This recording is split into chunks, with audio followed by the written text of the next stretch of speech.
Sveiki!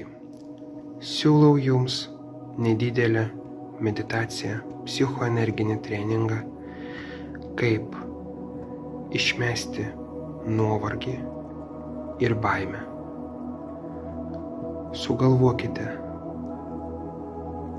Pagalvokite apie savo problemą.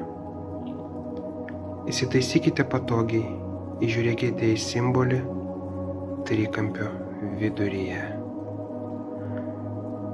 1.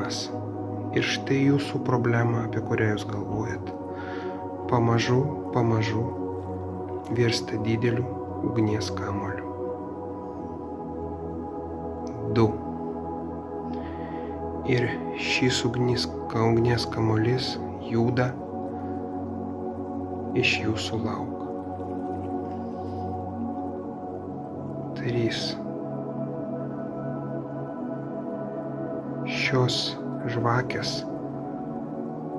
sudegina tą kamuolį, paima jo energiją į save. 4.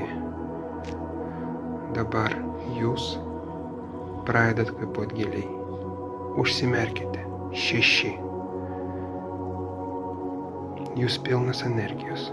Jūs žinote, kaip jums ką daryti. 7. Jūs jaučiatės gerai.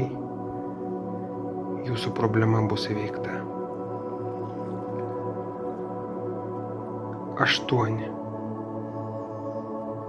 Jūs einate toliau. 9. Jūs žinote problemos sprendimą. Ir 10. Problema tapo istorija. Na, o jeigu jūsų bėdos tokios, kad jūs negalite to pakelti, tiesiog parašykite man ir aš pasistengsiu jums padėti. Iki.